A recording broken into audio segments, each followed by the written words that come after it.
Flávio, a gente já falou aqui de um ponto, né, que a gente sempre destaca nesse time do São Paulo. A raça, a dedicação, coisa que falta em muitos rivais. Agora, tem que valorizar também, a gente ainda vai falar muito do jogo, mas tem que valorizar também o torcedor do São Paulo. Porque o São Paulo, ele vive numa draga há 12 anos, vive até mais, só que conquistou aquele título da Sul-Americana, que deu uma suavizada. Agora, são 12 anos no momento, né, Bruno? Já são 13. A Sul-Americana foi em 2012, né? Então são 12, vai para 12 agora, né? 12 anos sem um título de expressão. E o torcedor do São Paulo, mesmo sabendo das dificuldades, da situação financeira do clube, mesmo tendo aquela situação do estatuto, que o torcedor ficou revoltado, que a diretoria precisando se preocupar com o futebol do São Paulo, se preocupou em continuar no poder. Cara, o torcedor lota o Morumbi, o torcedor apoia, geralmente só vai no fim do jogo. E hoje, mais uma vez, Flávio, foram 45 mil torcedores no Morumbi e essa torcida merece a boa fase do São Paulo. Porque eu costumo dizer, o torcedor leal é o que tá com você na hora ruim. E o torcedor do São Paulo tá fechado com o time, né, Flávio? Olha, você sabe que eu não vou a estádio, né? Não tenho nenhum interesse de retomar isso. Como né? você é chato. Esse restinho de século eu não pretendo mais ir a estádio de futebol nenhum no Brasil. Por quê? Não tem o menor sentido, não tem a menor razão.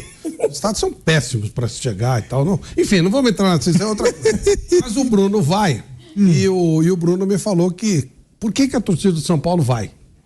Porque eles meio que desencanaram de ficar sonhando com vitória. Então o torcedor, tô falando torcedor normal, não uniformizado, que eu não considero torcida. Isso aí são facções políticas que vão lá para fazer política. Mas o torcedor normal, ele vai numa boa, ele se diverte.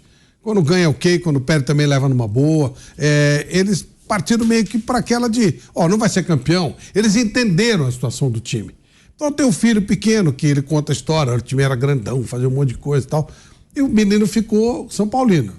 E aí o pai vai lá, tenta ver se dá alguma coisa, mas não dá. Mas isso virou meio que uma coisa folclórica. E aí eles vão lá pra ver isso. E acabam apoiando o time. Mas meio que desencana. Se ganhar, porque é legal. Se não ganhar também, não tem estresse, não tem nada. Foi pelo menos isso que o Bruno me falou, quando levou, inclusive, os filhos dele lá no estádio, que é numa boa, que é meio... vai lá pra se divertir, pra curtir o jogo. Entretenimento. É o legal, como entretenimento. Sabendo que, né, pode ser derrotado por qualquer time, vai sofrer... Mas no final é uma curtição. Isso também é uma maneira de se ver futebol. Eu acho bem bacana isso. Aliás, é assim que se deveria ver futebol, né? Não, e a torcida também, ela sabe que é a força que ela dá. Tanto que quando a torcida do São Paulo ela vai cobrar do São Paulo, ela diz, a gente está fazendo a nossa parte, a gente vai nos jogos, a gente dá apoio. Eu cansei de ver a torcida do São Paulo, quando ela se mobiliza, ela dizer, a gente está fazendo a nossa parte. E é bom demais, né, Piper, essa rivalidade do futebol. Porque eu tô vendo o chat aqui, o torcedor do São Paulo, na zoeira, e tem toda a razão de zoar, tá agradecendo ao Flamengo. Eu tô vendo vários aqui no chat. Obrigado, Flamengo, pelo Dorival. E tem que agradecer mesmo. Porque a draga que o Flamengo tá, a apatia que o Flamengo tá, a gente vai falar do jogo do Flamengo também, a vergonha que foi a atuação do Flamengo contra o Cruzeiro hoje, diante de 65 mil pessoas. O Flamengo trocou o Dorival pelo Vitor Pereira. Dorival tinha ganhado Libertadores, Copa do Brasil. Vitor Pereira não ganhou nada. O Corinthians, o Vitor Pereira geralmente não jogava nada. Não deu pra entender por que o Flamengo trocou um pelo outro. Eu costumo dizer, se é trocar pelo Jorge Jesus, um ídolo eterno que fez história no Flamengo, tudo era. Ô, Bruninho, você fala da base do São Paulo, né? A base do São Paulo, mais uma vez, fez a diferença, que foi o Pablo Maia. Sim. Que fez o gol do empate. Você sempre diz, o São Paulo tá na draga. Mas quando precisa, quem compra o barulho é a base. Sim. E mais uma vez, esses garotos da base, o David não, já é um pouco mais velho, mas o Pablo Maia fazendo o gol de empate quando mais precisava. E a base ajuda muito, é fundamental, né? A base mantém o São Paulo competitivo nesses anos todos. E o Pablo Maia fez mais um gol de fora da área, uma característica dele. O Beraldo faz um ótimo ano. O Nestor faz muita falta quando não joga. Hoje ele não jogou. Ele é o jogador mais talentoso do meio-campo do São Paulo. É o jogador que tem a maior capacidade de tentar um passe diferente no meio-campo do São Paulo. Ele faz falta. O Dorival tem utilizado normalmente 3 jogadores no meio. Ele é o terceiro homem. Não tem ninguém que faça a mesma função. Quando ele não joga, você tem que colocar mais um atacante. Às vezes até um cara de lado, você tem que mudar um pouquinho a maneira do time jogar. O Dorival tenta adaptar o Alisson ali por dentro, o Michel Araújo também, mas são jogadores de outro estilo, são jogadores mais de briga, de luta, de correria. O Nestor é mais técnico. Até a torcida pega no pé dele algumas vezes, mas ele é um cara com uma característica diferente dos outros que jogam ali. Ele é um cara mais técnico, mais leve. Então, a base é fundamental para o São Paulo. Né? A base... Isso a torcida não se deu conta. Porque o que ela enche o saco dos moleques da base... Muitas vezes sobra para os meninos mesmo. Quase sempre. Sim. Ela destrói os meninos, quase todos. Eu falo, quando a torcida de São Paulo começa a pegar no pé de um garoto, é porque ele é muito bom e vai fazer sucesso. O Igor Gomes foi um, né? Igor Gomes. Ele já tá indo bem. Casemiro, Kaká. Os moleques... O Gabriel Sara também. Isso. Eles começam a encher o saco dos moleques. Pode comprar que é bom jogador. E alguns viraram o Casemiro hoje um jogador mitológico, pô, né? Um cara de 5 Champions League e tal. E saiu daqui chorando. Ele chorou. Tem uma gravação aqui na Jovem Pan, ele chorando. O cara da torcida encheu o saco dele. Então isso aí a torcida de São Paulo não aprendeu a respeitar. São Paulo deve o que consegue, o pouco que consegue nos últimos anos, aos garotos da base. Mas não é só o São Paulo, né, Flávio? Isso aí, eu lembro da torcida do Flamengo como pegava no pé do Adriano. Nossa, o Adriano no Flamengo... Eu acho que igual o Santos ninguém faz. Igual o Santos é espetacular. O Santos, ele lança os moleques, eles enchem o saco pra botar os moleques e tal. O Corinthians teve uma... É isso. Pra gente ter uma ideia da sequência do Dorival, a última maior sequência invicta do São Paulo foi com o Rogério Ceni no ano passado, entre abril e junho. Ou seja, é bom a gente deixar claro, devem ter jogos aí do Campeonato Paulista. Sim. Né? Que são jogos mais... Não? Dessa sequência do Rogério? Não tinha. Então, também uma sequência provavelmente mais difícil. Sul-Americana. Ele ficou 15 jogos. Ele ficou 15 jogos sem perder. Só que, nesses 15 jogos, foram 7 vitórias e 8 empates. Sim. Ou seja, o Dorival já tem 7 vitórias. Pode ser que ele passe já no número de vitórias. Sim. Qual é o próximo jogo do São Paulo, Bruno? O próximo jogo é o Sport na Copa do Brasil, no Morumbi, depois Grêmio em Porto Alegre. Então, o Sport no Morumbi deve vitória, ganhar. Provavelmente, é favorito. Ou pelo menos não perde. Deve ganhar. O São Paulo, a última vez que o São Paulo teve um técnico que estreou e ficou 10 jogos sem perder, o Dorival hoje foi para 11. Foi o Muricy Ramalho ainda no século passado. Olha só. A última participação foi em 1996, né? 90, por aí.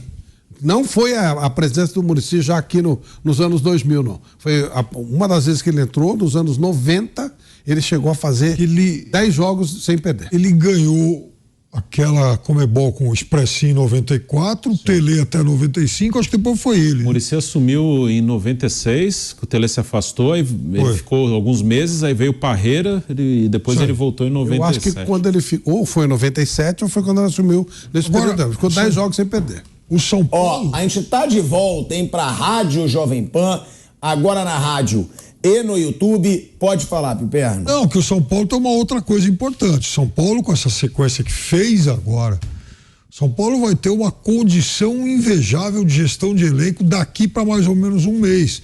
Por quê? Porque enquanto todo mundo vai ter que poupar aqui, economizar jogador ali, porque agora vai ter Copa do Brasil, Brasileiro e Libertadores em sequência, São Paulo já está praticamente classificado da Copa do Brasil, então ele pode poupar. Aí ele pode priorizar o jogo contra o Grêmio na semana que vem. Depois ele pode poupar de novo, porque ele está bem na Sul-Americana. E aí, acho que é contra o Palmeiras. Então, olha, veja, São Paulo. Acho que até o Sport vai poupar nesse jogo. Sim, muito possível, né? Então o São Paulo vai fazer 3 gols aqui. Essa São semana Paulo vai ter essa folga. Essa semana ele trocou, teve uma viagem muito longa para Venezuela, mas ele trocou 8 do Vasco pro jogo do Puerto Cabello e hoje trocou 8 de novo do Puerto Cabello pro Goiás, né? Essa próxima semana a gente vai fazer a mesma coisa. Contra o Sport vai trocar quase meio time ou até mais. Depois joga fora de casa, né? Sim. 2-0 fora de casa. E depois com o Grêmio em Porto Alegre vai com os melhores. O Sport meio que já jogou a toalha também. Mas o Sport tá priorizando Série B, ele precisa subir. Então. E aí, 2-0, não sei se eles vão vir. Mas tem aquela situação também, né? Não pode pagar mico. Porque uma virada do Sport é mico, vergonha. Também não dá pra ir todo reserva. Mas o Sport, assim, o próprio Sport já não vem com uma vantagem é confortável. E assim, isso vai permitir o São Paulo dar prioridade àquilo que de fato é importante daqui para um mês, que é o Campeonato Brasileiro. Agora, por exemplo, Fla-Flu. Vão se pegar agora, então não vai dar para jogar com o time completo toda hora. Cruzeiro e Grêmio. Não vai dar para jogar com o time completo o tempo todo. O São Paulo vai poder poupar. O que o Dorival falou no último jogo, depois do jogo Porto Cabedelo, ele falou que ele ia receber alguns reforços, que seriam os jogadores saindo do departamento médico. Ele tinha uns 12 ou 13 lá. E o Pato, né, que agora foi oficialmente contratado. Então ele vai ganhar, assim, uns 5, 6 jogadores a mais, o que faz uma baita diferença. Né? O elenco limitado como o de São Paulo, ele vai ganhar esses jogadores, o pessoal que sai do departamento médico, e mais o Pato. Acho que vai ficar um elenco legal para fazer uma campanha razoável. Não pode vender muita ilusão, não vai brigar por título. Então isso aí é... Não, mas eu acho que brigar por Sul-Americana dá. E Copa do Brasil, dá. Sim. Copa do Brasil, eu sei que é difícil, porque você tem Palmeiras, Flamengo, Atlético Mineiro. Só que o São Paulo eliminou o Palmeiras no ano passado. Tudo bem, com polêmica de arbitragem. Copa do Brasil, improvável. Eu acho que a Sul-Americana, sim. Mas Copa do Brasil dá, Flávio. Dá. A gente já viu, Santo André já ganhou a Copa do Brasil. Paulista Jundiaí já ganhou a Copa do Brasil. Eu não estou comparando o São Paulo a esses times, mas o São Paulo tem uma tradição gigante. A Fiorentina fez agora a final de Copa da Itália. É isso. A Copa do Brasil dá. Vai depender de uma série de fatores. Eu acho que a Por isso que eu não largaria tanto o Sport assim, porque vai que o Sport faz um gol no começo do primeiro tempo. Eu sei que 2-0 é confortável, mas eu botaria um time misto. Me parece eu não ia com o time reservado, mais natural. A Copa do Brasil vai depender de sorteio, vai depender de uma série de fatores. Pode dar, claro que pode. Mas a Sul-Americana é mais natural. O nível dos times são níveis compatíveis com o que o São Paulo tem. Não é pior que ninguém na Sul-Americana. Mesmo os que vão sair da Libertadores vão para a Sul-Americana, dificilmente vai aparecer algum time lá que você diz, isso aí vai massacrar o São Paulo. Não tem. Né? Pode ir o Corinthians. O Corinthians é do mesmo nível de São Paulo, até pior. Né? Até pior. Talvez o River, se ele continuar vacilando. Mas também... o River tomou uma sacolada do Fluminense aí que a gente nem sabe direito se é o mesmo River, né? A Copa do Brasil depende do caminho. O sorteio das oitavas foi bom, pegou o Sport, vai passar. Pode pegar um sorteio de quartas bom, vai indo. O mata-mata ele permite isso, né? O brasileiro ele é mais complicado que é um campeonato de muitos jogos, né? Você tem que ter uma regularidade, então é um campeonato mais difícil de brigar. Ano passado estava início de brasileiro mais ou menos assim, ganhando em casa, empatando fora. Depois, quando acumulou tudo, começou a ter problema. Começou a tropeçar em casa, começou a perder fora. Aí teve problema. Nas Copas dá para ir. Na Sul-Americana não tem ninguém melhor que o São Paulo, não. Como chegou na final ano passado. É exatamente o que eu acho. Eu acho que não tem ninguém melhor que o São Paulo na Sul-Americana. E aí, família Tricolor, tudo bem com vocês? Pessoal, queria trazer aqui alguns pontos sobre esse jogo de São Paulo e Goiás. Foi uma vitória sofrida, ali no segundo tempo o São Paulo deu uma evoluída bastante, possivelmente o Dorival deve ter chamado a atenção aí dos jogadores, ter dado um toque aí a mais para que os jogadores pudessem voltar com mais vontade. Mas eu queria trazer alguns pontos para vocês sobre esse jogo contra o Goiás, porque muitos estavam dizendo que vai ser um jogo fácil, porque o Palmeiras goleou o Goiás, então o São Paulo também vai ser um jogo fácil dentro do Morumbi. Mas a gente tem que ver o seguinte, galera, eu até anotei aqui que o Goiás, ele venceu o Botafogo, que é o atual líder do Campeonato Brasileiro. Contra o Palmeiras, ele foi goleado sim, mas porém depois que foi teve um jogador expulso, então o Palmeiras cresceu bastante no jogo. E sem contar que o Goiás também meteu 3-1 no Corinthians. E está disputando aí várias competições também, entendeu? Então não seria assim um jogo fácil. Eu já imaginava que seria um jogo um pouco complicado. E nós vimos aí no primeiro tempo o Goiás indo para cima. Não foi um time que ficou recuado atrás esperando o São Paulo para sair no contra-ataque. Pelo contrário, impôs o jogo, mostrou que estava com vontade de vencer. E o São Paulo ali com dificuldade, principalmente porque começou ali, né, com o Alan Franco junto com o Beraldo. O Beraldo um ótimo zagueiro, mas porém quando ele joga com o Alan Franco não dá aquele suporte que o Arboleda dá. Então a zaga com o Arboleda e o Beraldo fica uma zaga bem mais competente. E já o Alan Franco, que eu já não chamo ele de Alan Franco, mas sim Alan Fraco, porque é um jogador muito fraco, muito abaixo da média, não serve para a zaga do São Paulo. Eu preferiria ali o Diego Costa, né, no lugar do Alan Fraco, mas o Dorival optou pelo Alan Franco, que a gente teve muita dificuldade ali, principalmente nas bolas aéreas. A gente vê que sem o Arboleda ali, o São Paulo sofre muito com essas bolas aéreas. Para mim, um dos destaques da partida foi o Rafael, né, que sensacional, salvou o São Paulo ali pelo menos 2 vezes que eu lembro ali, com 2 defesas sensacionais, que se não fosse o Rafael, o São Paulo teria tomado ali 3 gols fácil do Goiás. Teria saído ali no mínimo com 3 gols sofridos. Mas o Rafael ali garantiu ali o resultado do São Paulo. E também o Gabi Neves, né? O Gabriel Neves ali sempre tendo umas partidas consistentes. É um jogador que sempre coloca a bola para frente, sempre olha para frente. Dificilmente ele toca a bola para trás, sempre procurando um jogador ali de fundo, sempre procurando furar as linhas ali adversárias, entre a zaga do adversário. Então é um jogador que mostra diferencial nesse time do São Paulo. E eu não entendo o porquê que o Gabriel Neves estava aí tanto tempo e o Rogério Ceni nunca colocava ele para jogar. Porque o Gabriel Neves está aí desde a época do Rogério Ceni, mas nunca era bem aproveitado, ok? E também, quando nós olhamos a partida do São Paulo, a partir do segundo tempo, nós vemos que o São Paulo ele voltou com uma fome de vitória bem maior do que o primeiro tempo. O primeiro tempo ali apagado, Pablo Maia apagado, o Luciano também, uma das piores partidas do Luciano, não foi o mesmo Luciano que jogou contra o Vasco. O Luciano apagado, mais reclamando, puxando o short. A primeira vez que eu vim notar o Luciano em campo foi quando ele fez a falta e estava ali desbravejando, puxando o calção daquela forma dele. Não fez um primeiro tempo muito apagado. Segundo tempo voltou um pouco melhor, deu alguns chutes a gol, mas também nada demais, muito discreto o Luciano. Logo no início ali do segundo tempo, né, o Pablo Maia ali, que é o único aí desse time aí que arrisca o chute fora da área. O Luciano ali tentou alguns, mas o Pablo Maia ele tem essa característica de chutar. Assim que ele pega na bola, você vê logo a torcida gritando, a torcida logo se empolga, porque sabe que ele é um jogador que arrisca e pega bem na bola. Não é um jogador que chuta de qualquer forma. Ele bate e bate bem na bola. Então ele arriscou ali meio desequilibrado, mas ainda conseguiu acertar um bom chute, desviou no zagueiro do Goiás e enganou ali o goleiro do Goiás e empatou o jogo. Então deu uma tranquilidade maior para o São Paulo poder administrar mal o jogo e sair para o ataque. Quando foi ali aos 31 minutos, o Dorival tirou o Gabriel Neves, provavelmente deve ter cansado, né? E deu uma quedinha ali no rendimento dele. E eu confesso a vocês que eu fiquei um pouco apreensivo.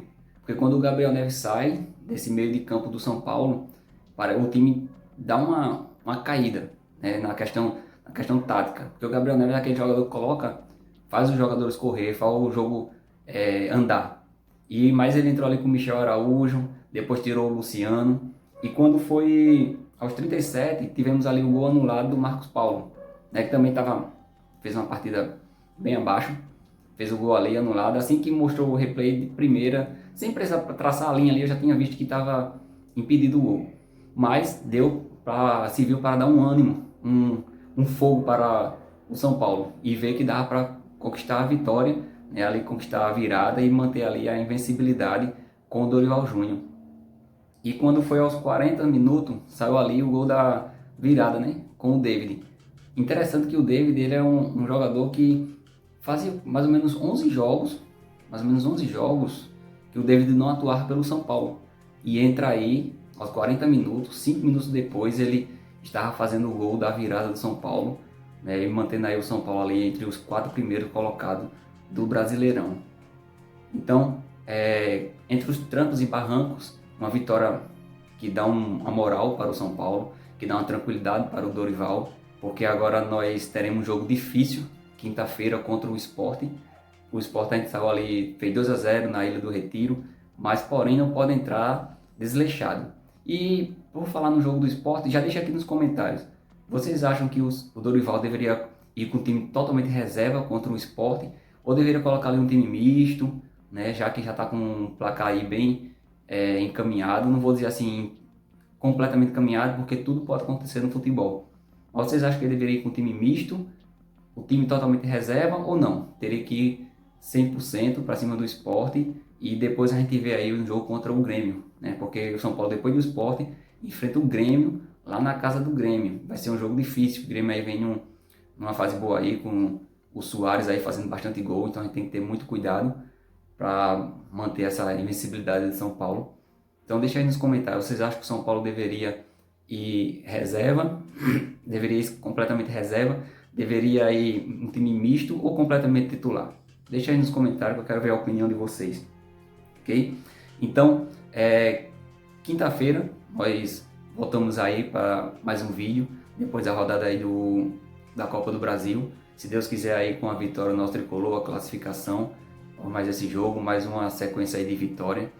E eu queria convidar vocês também a se inscreverem no canal, deixar o seu like e também compartilhar com seus amigos aí, torcedores de São Paulo, para que vocês possam fazer parte dessa comunidade aí do São Paulo que cresce cada vez mais aí na internet.